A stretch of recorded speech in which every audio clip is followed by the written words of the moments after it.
Je m'appelle Hannah Main, je suis candidate au doctorat à l'université de Dalhousie et mes recherches portent sur les écoles pour filles et les fermetures d'écoles en Nouvelle-Écosse. Le titre de cette présentation est Les écoles rurales menacées, comment les conseils scolaires décident des écoles à fermer. C'est pourquoi j'ai commencé cette recherche. Je n'arrivais pas à comprendre pourquoi les conseils scolaires décidaient de fermer des écoles dans les régions rurales de la Nouvelle-Écosse alors que le gouvernement prêchait l'évangile du développement économique et de la nécessité d'inverser le changement démographique dans les régions rurales de la Nouvelle-Écosse afin de justifier la fermeture des écoles rurales. Un autre symptôme du déclin rural, une contribution au déclin rural ou les deux. La présentation s'est révélée être une sorte d'histoire des écoles rurales de la Nouvelle-Écosse et de quelques écoles rurales en particulier. Je me suis lancé dans ce projet en étant assez critique à l'égard des conseils scolaires et de leur rôle dans la fermeture d'écoles et de communautés rurales et des écoles qui semblaient si manifestement essentielles à la vie globale de nombreuses communautés rurales. Mais au fur et à mesure que je parlais aux membres de la communauté, que j'examinais les documents et les politiques du gouvernement, que je lisais les procès-verbaux de ces conseils scolaires, j'ai commencé à éprouver de la sympathie pour les conseils scolaires. Ces conseils ont dû faire face à des budgets serrés, à une faible marge de manœuvre pour réduire les coûts sous la pression fiscale. La consolidation accrue des écoles semble donc être le meilleur moyen d'économiser de l'argent et ces conseils scolaires ne fixent pas leurs propres revenus et sont eux-mêmes victimes de la politique d'austérité. Et elles finissent par être blâmées, mises en opposition avec les communautés locales qu'elles servent. Et ce sont les communautés rurales qui sont finalement les perdantes dans cette situation. Donc, ce dont je parle, c'est de la fermeture des écoles rurales et de la consolidation des écoles avec les petites écoles et la Nouvelle-Écosse. Et ce sont en Nouvelle-Écosse généralement des écoles primaires locales, rurales. Elles sont soit fermées et les élèves sont transportés par autobus vers une école existante située à proximité, soit dans certains cas, quelques petites écoles sont fermées et le gouvernement construit une école plus grande pour accueillir des élèves. Pour ce projet, je me penche sur deux écoles, l'école élémentaire du district de Maitland et l'école élémentaire de Revere. Ces deux écoles rurales ont été menacées de fermeture entre 2010 et aujourd'hui. Et dans les deux cas, les membres de la communauté se sont organisés contre la fermeture des écoles avec des effets variables.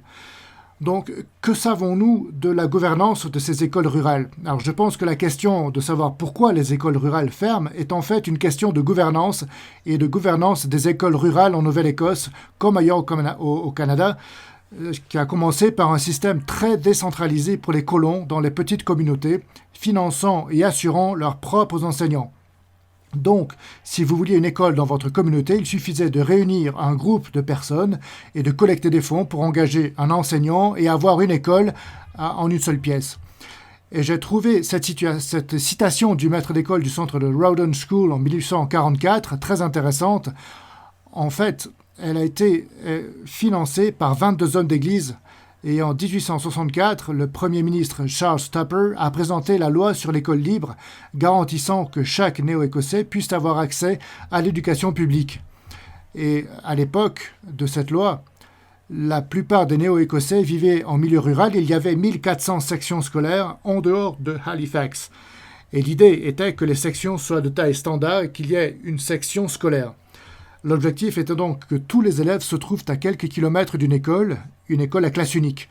Mais au cours de la période qui a suivi la Seconde Guerre mondiale, le système scolaire de la Nouvelle-Écosse a été remanié et des regroupements ont eu lieu à grande échelle car les innovations en matière de transport permettaient de voyager plus longtemps pour aller à l'école, sans compter que les baby boomers avaient des enfants et avaient besoin donc d'espace pour l'école. Dans les années 90, toutes ces sections comptaient 22 commissions scolaires et en 1995, les 22 commissions scolaires sont centralisées en 8 commissions scolaires élues, 7 commissions scolaires anglophones géographiquement basées et une commission scolaire acadienne, anglophone ou francophone. En 28, même ces commissions scolaires sont éliminées et remplacés par des centres régionaux d'éducation. Et ce chiffre est tiré du rapport qui recommande l'élimination des commissions scolaires. Il montre que même si l'objectif était que les commissions scolaires soient élues démocratiquement par les membres de la communauté, un grand nombre de personnes qui se sont présentées aux élections des commissions scolaires n'ont pas été contestées. Nous savons également que le taux de participation aux élections municipales n'est pas très élevé, peut-être entre 50 et 70% des électeurs éligibles votant réellement. L'idée est donc que les membres du conseil scolaire sont élus démocratiquement. C'était douteux. Et comme nous le verrons, cependant, de nombreuses commissions scolaires étaient bien intentionnées et servaient de bonne volonté au service de la communauté. Il y avait aussi des discussions ordinaires.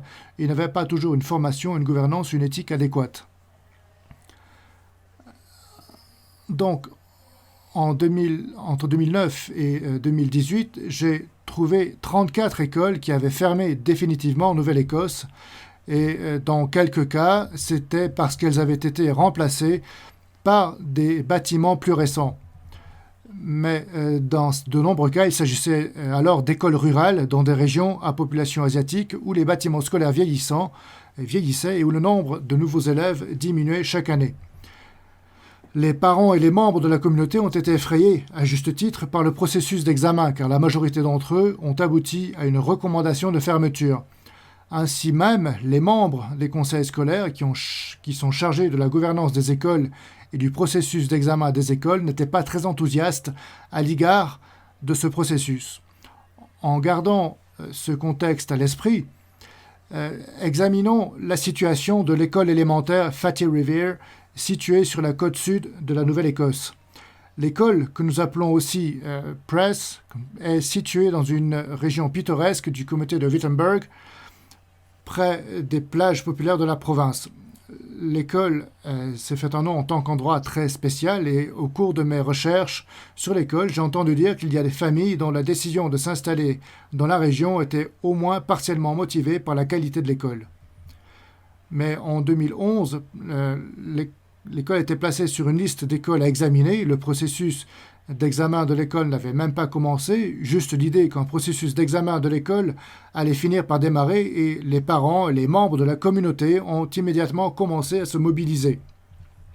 Mais pendant ce temps, les membres du conseil scolaire ont également commencé à se mobiliser contre le processus qu'ils étaient censés poursuivre.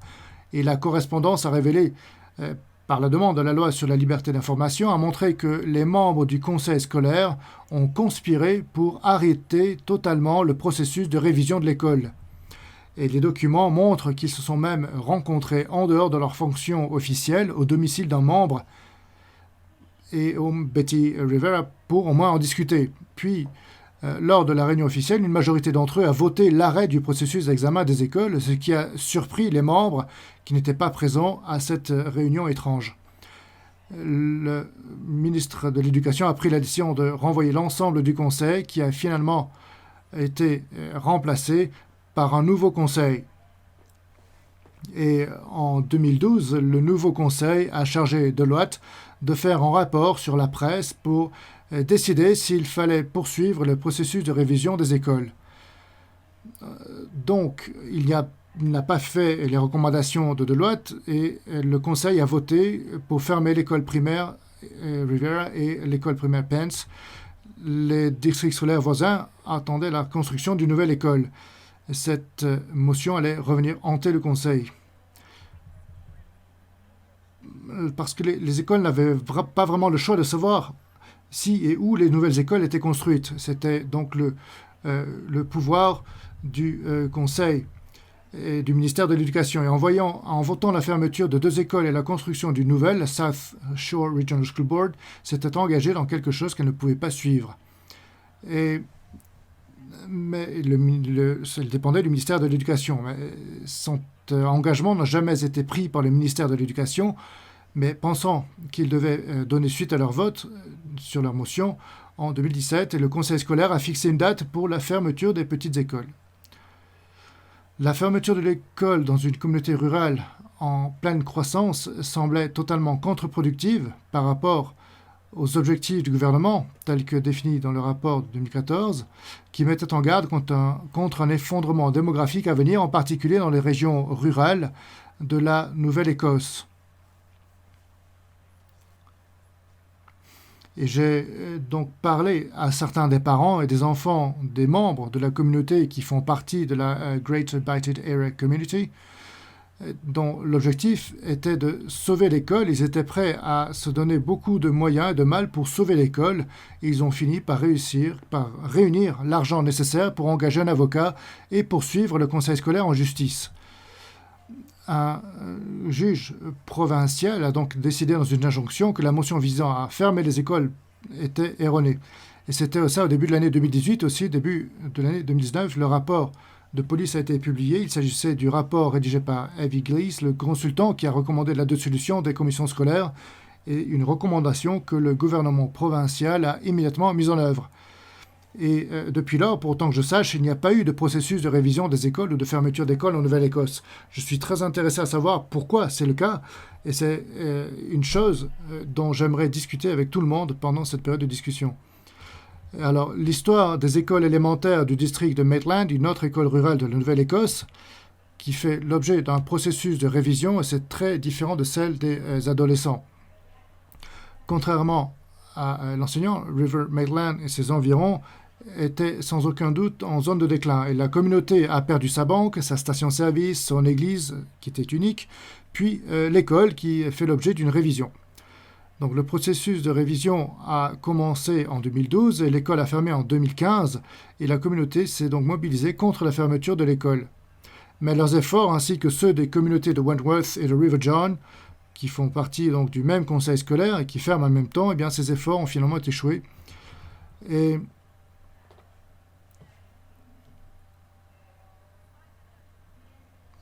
une note annexe donc, sur Maitland. Maitland est une zone qui, pour ma famille et moi, ma famille a vécu dans cette zone depuis plus de 200 ans.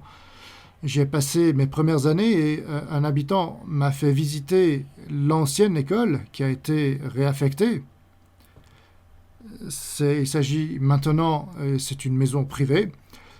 Et j'ai fait cette visite de l'école. La première pièce dans laquelle nous nous sommes entrés ressemblait encore à une salle de classe à bien des égards. La personne qui nous a fait visiter a dit que la grand-mère enseignait dans cette pièce. Donc c'est une petite digression, j'espère, mais je pense que c'est important pour moi pour examiner et interroger les raisons pour lesquelles je m'intéresse tant aux détails et apparemment aux détails fastidieux en matière de budget scolaire et de processus de révision des écoles rurales. C'est en grande partie dû à la nostalgie. Alors pour ceux d'entre nous qui font partie de ce que j'aime appeler la diaspora rurale, nous voulons croire qu'il y aura toujours un rural auquel nous pourrons revenir, un monde rural auquel nous pourrons revenir. Et l'idée que le monde rural du passé disparaissent, voire que des communautés entières disparaissent, est une pensée stratégique. Et pourtant, cette énorme responsabilité de décider du sort de ce qui était l'un des derniers services de la communauté a été confiée aux membres du conseil scolaire. En fait, la présidente du conseil scolaire, au moment de la décision de fermer l'école de Maitland, vivait à Maitland et elle se trouvait dans cette position difficile d'équilibre entre ses responsabilités envers le gouvernement et toute la région et ses responsabilités personnelles envers sa communauté locale.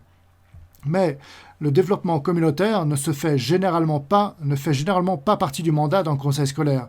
Eh bien, il existe un très bon argument selon lequel les écoles, et en particulier les écoles rurales, peuvent servir de cœur à la communauté. Il n'est pas raisonnable de penser que l'on peut s'attendre à ce que les conseils scolaires, qui desservent les élèves de toute la région, assument également le portefeuille du développement communautaire de la Nouvelle-Écosse rurale.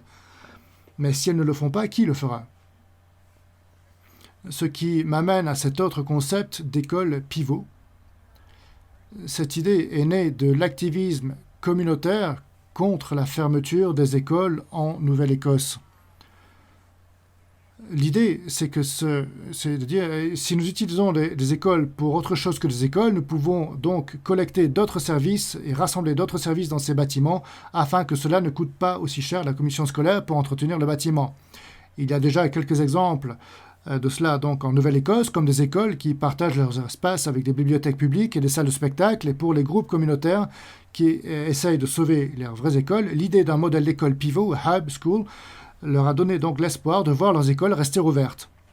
Ainsi, la pression exercée par les groupes communautaires a permis au gouvernement provincial de créer un processus de proposition pour les écoles pivots au cours du processus d'examen des écoles, et les groupes pouvaient proposer un plan d'école pivot au conseil scolaire comme alternative à la fermeture de l'école en soumettant une proposition, même si cela prend beaucoup de temps, Les propositions, généralement, sont plusieurs centaines de pages, mais bon, aucune communauté, y compris Maitland, n'a suivi ce processus. Il n'y a eu donc aucune proposition d'école, de quartier dans la province qui a été acceptée. C'était donc l'une des questions et je veux laisser en conclusion. Voilà, toutes mes questions sont là. Merci.